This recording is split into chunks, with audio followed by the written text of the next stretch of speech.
샬롬, 말씀 읽어주는 김기훈 목사입니다. 오늘도 기대하는 마음과 사모하는 마음을 가지고 하나님의 말씀 함께 읽겠습니다. 출애굽기 5장 22절부터 6장 13절까지의 말씀입니다. 모세가 돌아와서 하나님께 아뢰었다. 주님, 주께서는 어찌하여 이 백성을 이렇게도 모질게 대하십니까? 도대체 왜 저를 보내셨습니까? 제가 바로에게 가서 주의 이름으로 말한 순간부터 이 백성의 사정이 더 악화되었습니다. 저들을 구하신다고요? 주께서는 이렇게 하는 것이 저들을 구하는 것으로 보이십니까? 하나님께서 모세에게 말씀하셨다. 이제 너는 내가 바로에게 어떻게 하는지 보게 될 것이다. 그는 강한 손에 떠밀려 그들을 내보낼 것이다. 그는 강한 손에 떠밀려 그들을 자기 땅에서 내쫓을 것이다. 하나님께서 모세에게 말씀하시며 그를 안심시키셨다. 나는 하나님이다. 나는 아브라함과 이삭과 야곱에게 강한 하나님으로 나타났으나 그들에게 하나님, 스스로 있는 자이라는 내 이름으로 나를 알리지 않았다. 또한 나는 나그네로 머물던 가나안 땅을 그들에게 주기로 그들과 언약을 맺었다. 이제 나는 이집트 사람들이 종으로 부리는 이스라엘 자손의 신음소리를 듣고 나의 언약을 기억했다. 그러니 너는 이스라엘 자손에게 이렇게 전하여라. 나는 하나님이다. 내가 이집트의 혹독한 강제 노동에서 너희를 이끌어내겠다. 내가 너희를 종살이에서 구해내겠다. 내가 직접 나서서 강력한 심판을 행하여 너희를 속량하겠다. 내가 너희를 내 백성으로 삼고 너희 하나님이 될 것이다. 너희는 내가 이집트의 혹독한 강제 노동에서 너희를 이끌어낸 하나님, 너희 하나님인 것을 알게 될 것이다. 나는 아브라함과 이삭과 야곱에게 주기로 약속한 땅으로 너희를 데리고 가서 그 땅을 너희에게 주어 너희 나라가 되게 하겠다. 나는 하나님이다. 모세가 이 메시지를 이스라엘 자손에게 전하였으나 그들은 모진 종살이에 지치고 낙심하여 그의 말을 들으려고 하지 않았다. 그러자 하나님께서 모세에게 말씀하셨다. 이집트 왕 바로에게 가서 이스라엘 자손을 그의 땅에서 내보내라고 말하여라. 모세가 하나님께 대답했다. 보십시오. 이스라엘 자손도 제 말을 들으려고 하지 않는데 바로가 어찌 제 말을 듣겠습니까? 게다가 저는 말을 더듬습니다.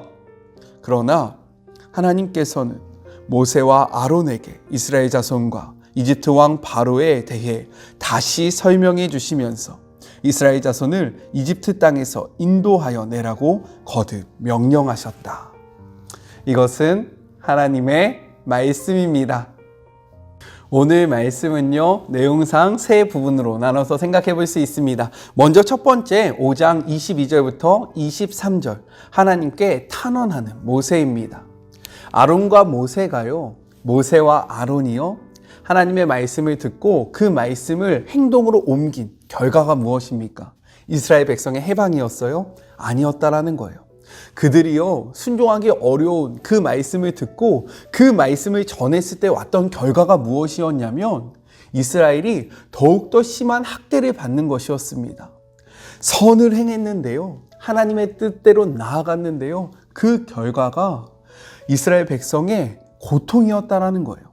모세는 당황했을 거예요. 왜냐하면 하나님께서 이 일에 대해서 다 말씀해 주셨는데 바로가 자신들의 이야기를 듣지 않을 것 하나님이 말씀해 주셨습니다. 그렇게 했을 때 하나님께서 재앙을 통해서 이의 마음을 돌이킬 것이라는 것도 말씀해 주셨어요. 하지만 이러한 메시지에 순종했을 때 이스라엘 백성이 고통을 당할 것이다. 더욱더 이들의 삶이 힘들어질 것이다. 라는 말씀은 하지 않으셨습니다. 그래서요, 모세는요, 하나님 앞에 이렇게 이야기하고 있는 거예요. 22절의 말씀입니다. 주여, 어찌하여 이 백성이 학대를 당하게 하셨나이까? 어찌하여 나를 보내셨나이까? 라고 이야기하고 있는 거예요. 내가 주님의 말씀을 믿고 나아갔는데 왜 이러한 결과가 일어났습니까? 라고 이야기하고 있다는 거죠. 근데 우리가 여기서 주목해서 볼 표현이 있습니다. 무엇이냐면 학대를 당하다라는 표현이에요. 이 표현은요, 어떠한 의미냐? 당신이 악을 행했다라는 거예요. 와, 세지 않습니까? 이 말이 무엇이냐면요, 하나님께서 이스라엘 백성에게 악을 행했다라는 거예요. 당신 때문에 이들이 고통을 받게 됐고, 당신이 했던 이 행동은 이 백성에게 악한 행동이었다라고 이야기하고 있다라는 거죠. 우리 23절의 말씀도 같이 한번 읽어볼까요? 내가 바로에게 들어가서 주의 이름으로 말한 후로부터 그가 이 백성을 더 학대하며 라고 이야기합니다. 여기 23절에 학대하며 그리고 22절에 학대하면은요, 같은 단어를 사용했다라는 거예요. 이 말이 어떠한 의미냐? 지금 바로가 이스라엘 백성을 학대하는 이유가 하나님 때문이다. 당신의 학대 때문에 이러한 이스라엘 백성이 고통을 당하고 있는 것이다 라고 이야기를 하고 있는 거예요. 야, 모세 믿음의 조상 아니었어? 야, 이스라엘 민족이 가장 존경하는 인물이 모세 아니야? 어떻게 모세가 하나님 앞에 이러한 말을 할 수 있어? 라고 생각이 들 만큼요, 지금 이 표현은 굉장히 공격적이고 그리고 하나님을 향하여 원망이 가득 담긴 표현이었다라는 거예요. 그런데 우리가 주목할 것은 무엇이냐면요, 우리가 이 말씀 속에서 진짜로 주목해야 할 표현은 무엇이냐? 말씀을 보겠습니다. 22절 전반부의 말씀이에요. 모세가 여호와께 돌아와서 아뢰되. 이 표현이 너무 중요하다는 거예요. 다시 한번요. 모세가 여호와께 돌아와서 아뢰되. 여기서 돌아와서는요, 방향을 돌리다라는 의미와 함께 어떠한 의미를 포함하고 있느냐? 회복하다, 소성케 하다라는 의미를 가지고 있다는 거예요. 즉 모세는요, 지금 이스라엘 백성에게 이러한 이야기를 듣잖아요. 이러한 백성에게 얘기를 듣고 방향을 바꿔서 하나님 앞에 이러한 이야기를 하고 있다는 거예요. 즉 여기에서 회복을 원하고 여기에서 소생하는 것을 소망했던 것이 아니라 이 삶의 문제를 가지고요, 하나님 앞에 나와서 모두 다 쏟아냈다라는 겁니다. 이것이 매우 매우 중요하다라는 거예요. 왠지 아십니까? 이것은요, 기도이기 때문인 거예요. 삶의 문제를 자신이 끌어안고 자신이 어떻게 해결해 보려고 하는 것이 아니라 이 문제에 해결할 수 있는 정말로 그 통치자가 누굽니까? 이 문제를 해결할 수 있는 존재가 누구예요? 자신이 아니라는 것을 고백하면서요, 하나님 앞에 나와서 이 삶의 모든 문제들을 정말로 가감없이 다 토하고 있다는 거예요. 이것은요, 기도이고요. 그리고 이것이 하나님이 원하시는 모습이라는 거예요. 우리는요, 흔히 기도를 너무 고상한 언어로 생각할 때가 있어요. 하나님 앞에 기도할 때 정말로 아름답게 꾸며진 말로, 와, 진짜 너무 아름다운 말로 잘 꾸며진 그러한 형식으로 하나님 앞에 나와서 이야기하고 있지는 않습니까? 기도가 무엇이냐면요, 그냥 내 마음을 다 토로하는 거예요. 한번 생각해 보셨으면 좋겠습니다. 우리가 기도를 대화라고 이야기해요. 그렇죠? 근데요, 친한 친구와 만났을 때 어떠한 이야기를 할지, 내가 어떻게 이 사람의 마음을 감동시킬지, 이러한 생각을 하면서 나아가십니까? 아니잖아요. 친한 벗일수록, 정말로 친한 존재일수록 속에 있는 말을 가감없이 하잖아요. 야, 내가 이런 일이 있었어. 내가 지금 이러한 상황이야. 다 이야기하지 않습니까? 하나님이 우리에게 원하시는 모습은요, 이러한 삶의 모습이라는 거예요. 목사님 그거 진짜 맞아요? 라고 이야기할 수 있죠. 시편을 한번 봐보세요. 시편은요, 운율이 있는 기도입니다. 그의 마음들을 고백한 거예요. 근데 시편을 보다 보면요, 깜짝깜짝 놀랄 때가 있다는 거예요. 야, 이렇게까지 이야기할 수 있어? 야, 이러한 잔인한 마음을 가지고 하나님 앞에 나와도 돼? 라는 생각이 들 정도요, 시편을 볼 때 우리의 마음이 깜짝깜짝 놀랄 때가 있다는 거죠. 하지만 하나님은요, 그것을 성경에 기록해 놓으셨습니다. 우리 모두가 이것을 읽고요, 보기를 원하셨다라는 거예요. 왜요? 기도는요, 감추고 가리면서 하나님 앞에 나아가는 것이 아니라 솔직한 삶의 문제를 가지고 하나님 앞에 내어놓는 것이기 때문인 거예요. 그렇기에 오늘 하루 하나님 앞에 우리 감추지 맙시다. 우리의 모든 것을 아시는 하나님 앞에요, 왜 감춰요? 그냥 솔직하게, 내가 저 사람이 진짜 죽도록 믿습니다. 하나님, 내가 지금 이 일 때문에 제가 미쳐버릴 것 같습니다. 라고 솔직하게 고백하다 보면요, 어떻게 됩니까? 대화잖아요. 나의 마음이요, 하나님 마음과 이야기하다 보면 내 마음이 변화가 되고요, 이해되지 않았던 상황이 이해가 되고요, 내가 바라보지 못했던 것들을 바라보게 된다는 거예요. 중요한 것은 무엇이냐? 이 말씀, 모세가 여호와께 돌아와서 아뢰되. 하나님 앞에 우리의 삶의 문제를 내어놓는 거예요. 이 사실을 기억하면서 하나님 앞에 우리의 삶의 문제를 가지고 기도하는 그런 복된 하루가 되었으면 좋겠습니다. 자, 둘째, 6장 1절부터 9절 하나님의 응답입니다. 이렇게 모세가 삶의 문제를 가지고 도저히 자신이 해결할 수 없는 이러한 상황 속에서 원망이 가득한 마음을 가지고 하나님 앞에 기도하자 하나님이 응답을 하세요. 우리 말씀을 같이 한번 읽어보겠습니다. 1절의 말씀이에요. 내가 바로에게 하는 일을 내가 보리라. 강한 손으로 말미암아 바로가 그들을 내보내리라. 성경에서요, 손은요 하나님의 능력을 상징합니다. 하나님의 강한 능력으로 이스라엘 백성을 구원하겠다라고 약속하고 계신 거예요. 그리고 하나님은 이어서 이렇게 말씀하세요. 2절의 말씀입니다. 하나님이 모세에게 말씀하여 이르되 나는 여호와니라. 여기에서요 하나님이 자신을 무엇이라고 이야기해요? 여호와다라고 이야기하고 있는 거죠. 이스라엘 민족에게 있어서 이름은요 단순한 호칭이 아니었어요. 이름은요 그 대상의 속성, 그리고 이 대상이 어떠한 존재인지를 드러내주는 정말로 표현이었습니다. 하나님은요 자신을 여호와라고 이야기하는 거예요. 여호와 무엇입니까? 언약을 지키는 하나님, 약속의 하나님을 나타낼 때 바로 여호와라는 성어를 씁니다. 하나님은 이야기하고 있는 거예요. 나는 약속을 지키는 하나님이야. 나는 내가 뱉은 말을 반드시 이루는 하나님이야. 나는 그런 존재야. 모세야, 나의 언약을 바라봐라 라고 이야기하고 있는 거예요.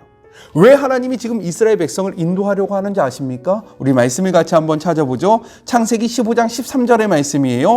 여호와께서 아브라함에게 이르시되 너는 반드시 알라. 내 자손이 이방에서 객이 되어 그들을 섬기겠고 그들은 400년 동안 내 자손을 괴롭히리니. 14절의 말씀입니다. 그들이 섬기는 나라를 내가 징별할지며 그 후에 내 자손이 큰 재물을 이끌고 나아오리라. 아브라함과 하나님의 언약이 창세기 15장에 있었고요. 지금 우리 오늘의 말씀 출애굽기 5장에서 하나님은 이 언약을 이루시겠다라고 선포하고 있는 거예요. 사실 이 말씀은요 2장에서 먼저 이야기되었습니다. 말씀을 같이 한번 볼게요. 출애굽기 2장 24절의 말씀입니다. 하나님이 그들의 고통 소리를 들으시고 기도를 들으셨다라는 거예요. 하나님이 아브라함과 이삭과 야곱에게 세운 그 언약을 기억하사. 이렇게요 하나님은요 이야기하고 있는 거예요. 나 여호와야. 나 약속을 지키는 존재야 라고 이야기하고 있는 거예요. 이렇듯 우리의 하나님은요 약속을 지키시는 하나님입니다. 성경은요 하나님의 약속으로 가득 차 있어요. 우리가 말씀을 읽는다는 것은 하나님의 약속을 바라본다라는 거예요. 그런데 중요한 것은 무엇이냐? 우리의 하나님은 여호와, 약속을 지키시는 하나님이기 때문에 이 성경에서 말하고 있는 모든 약속들을 우리의 삶 속에서 이루실 수밖에 없는 분이라는 거예요.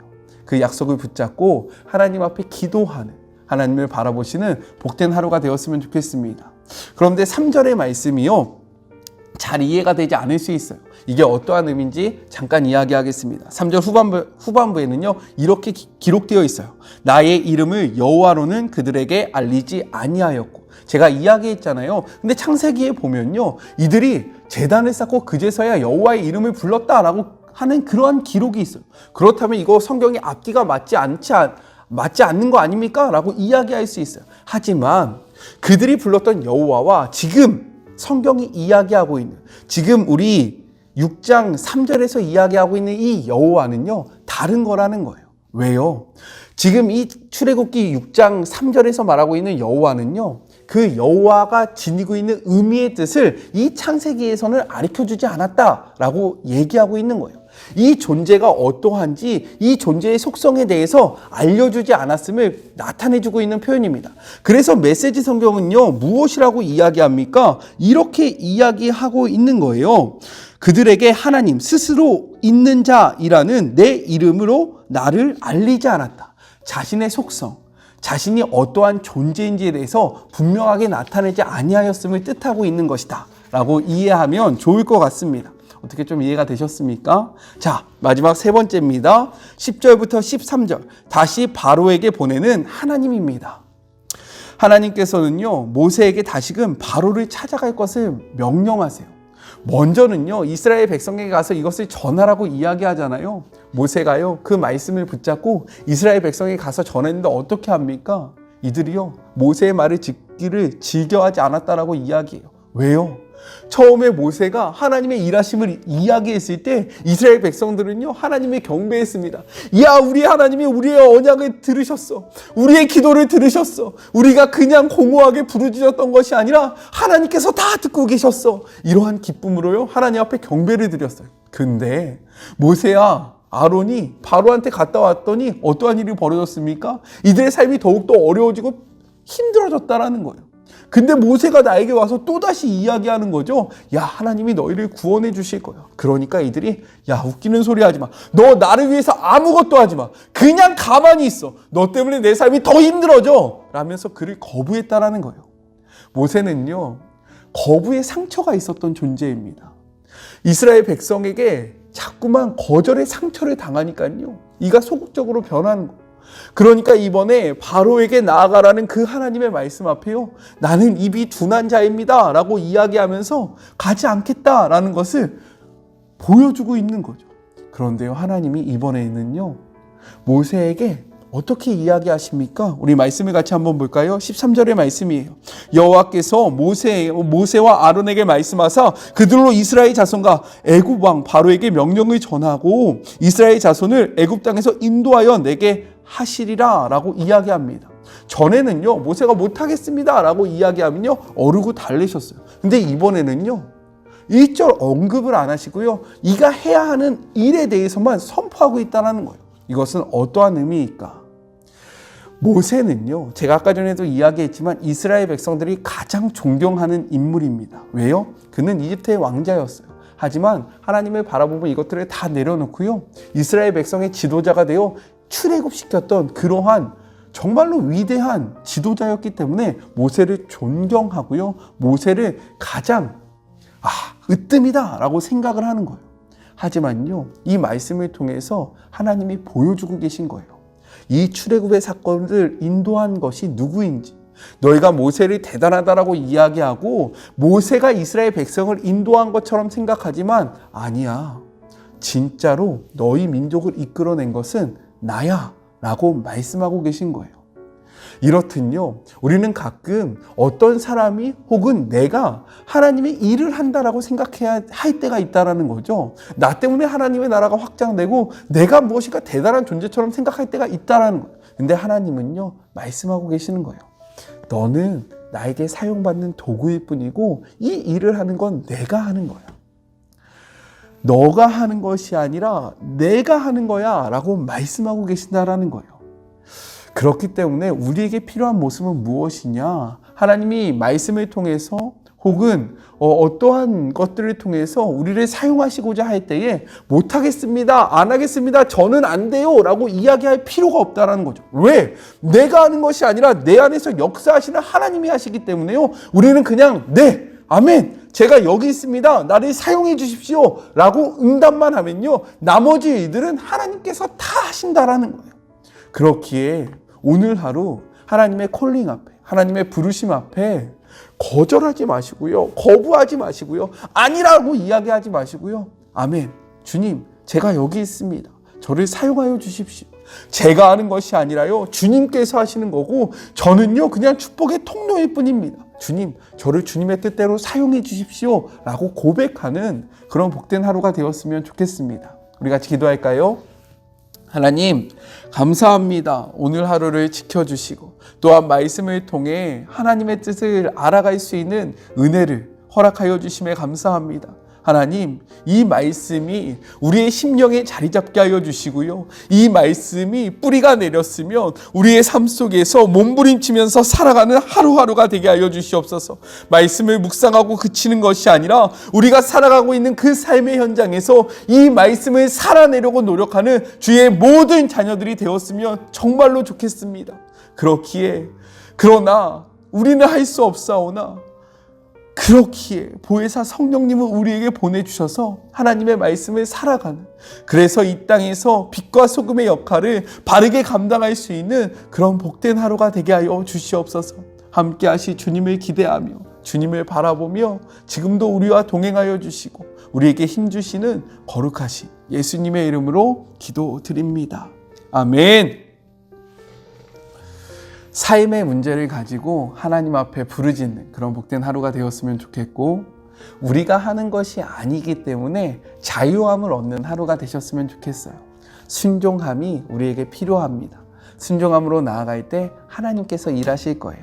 그 사실을 깨달으시고 우리가 있는 자리에서 하나님의 부르심에 아멘으로 화답하는 그런 복된 하루가 됩시다.